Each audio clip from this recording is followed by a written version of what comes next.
everyone, welcome back to my channel. Today we're going to do a plan with me for the month of October.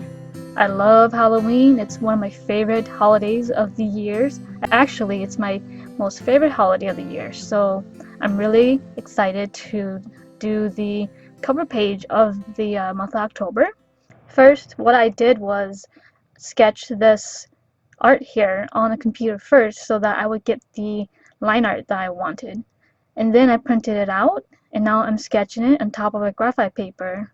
I'm doing all this on top of the bullet journal so that the outline will get on the journal, and then after I'm done with the initial outlines of the entire line art, I will go in with a pencil again and do all the needed details like you see now. And then after that, I will ink it. The reason why I'm doing it with a pencil first rather than go straight in with the ink, even though I have the general outline, is because some details like the face, I want to make sure that it's correct before I attempt to do it on ink, which is permanent. So I'm just going over the important outlines of the art here, eyeballing the reference on my left so that I know where the details are at, because although the transfer method works to an extent, it's not entirely perfect, especially on watercolor paper, which isn't exactly the smoothest on the one. I mean, this is really smooth watercolor paper. I mean, the smoothest hot press watercolor paper I've ever had, but still, it's not perfect trace and transfer. So what I'm doing now is I'm inking everything in according to the general outline that I see on my left and what I've had on the imprint there. And I'm just being very careful not to smudge the faint outline of the graphic paper I had earlier. Otherwise, I'll have to retrace it again, and that would be a nightmare because nothing will ever line up again. So yeah, I'm just being very cautious as I put my hand around there and make sure I have everything correctly, and that's why originally I penciled some in earlier so that in case I did smudge it by accident, I would know where it is. And now that I'm done with the outline and inking it, I'm erasing the graphite residue and pencil off of it. And now I've started coloring in her skin, and the reason why I'm doing her skin first is because it's just easier to go lighter than to darker on watercolor than it is to go darker and lighter. And I'm sorry for the inconsistent lighting here because it was not a good day for the sun, but I did what I could. And what I'm doing here now is a wet on wet technique, and I do this by wetting the paper first, and once it's thoroughly wet and shiny and not pooling with water, I will go in and put in some of the watercolor and watch it work its magic, like you see now. And that's how you get your soft colors and how your watercolors blend in together. And it looks really dark now, but it will actually dry later. That's just how watercolor works. They always dry later. And now for pumpkins. For the pumpkins, I used a combination of my Daniel Smith watercolors and the Dr. Phil Martins. I think it's Phil, it's PH. I could be wrong. But I used the color 45D Sunset Red. And the reason why I used that color was because even though, I could mix really vibrant colors with Daniel Smith's color here, I just really like the addition of the Sunset Red because that is the bright orange, and I want it to be I just want to make sure it was extra bright. In the end, it turned out really nice because I don't know if you would be able to tell, but it had this kind of glowy effect, which I really liked. And I don't normally. I mean, Daniel Smith watercolor is so vibrant already, and I don't really use these anymore. But I got these a long time ago because before I moved on to Daniel Smith, it was impossibly hard to get really vibrant colors, and that's because I was using student grade instead of professional grade. And ever since I've started trying out different professional grades, I really like Daniel Smith's, and so I don't use these as much anymore, but they still have the uses. I even have some of the Ecoline ones, and both are really good.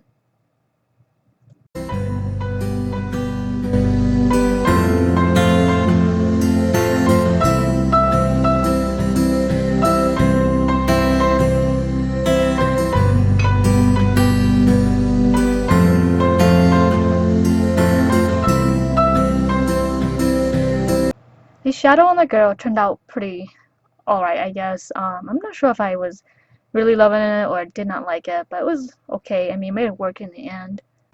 And as you can see, her sport skirt, I wanted it to be orange to contrast her purple shirt and the, what do you call that down there? I forgot what you call it.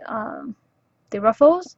I wanted to make that a really odd combination of purple and orange and green and stuff. And I just wanted to kind of be different from the other ones, so I was experimenting to see how that would turn out.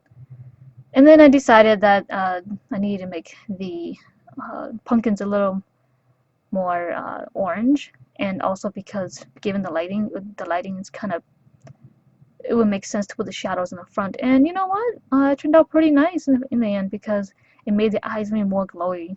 So this painting here took me about 2.5 hours. That includes the inking, the sketching on the with the graphite paper there. It does not include the time I took to do this on the computer, and I think it took me about an hour to do.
For the house, I didn't do a lot of details there because it was in the background and I just wanted something of a silhouette.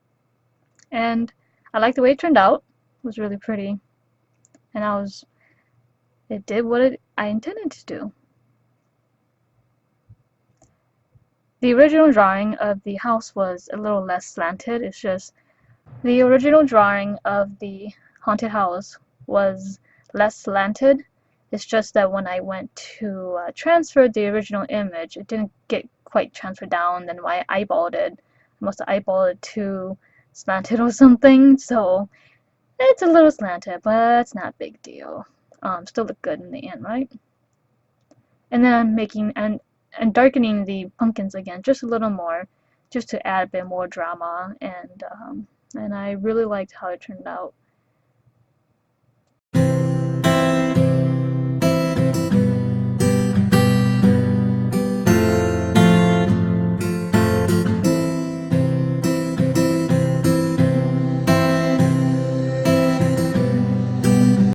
So what I'm doing now is I'm using this calligraphy pen that I got from a convention a couple years ago, and I was trying to get the calligraphy pen to work, but you know, me and pen nibs, they never seem to work out. They ended up being okay, but not how I wanted it, and so, you know, I just put the Wactober there, kept it simple, and then I filled in the little uh, cobweb between her hat, and then I moved on to cutting out my calendar.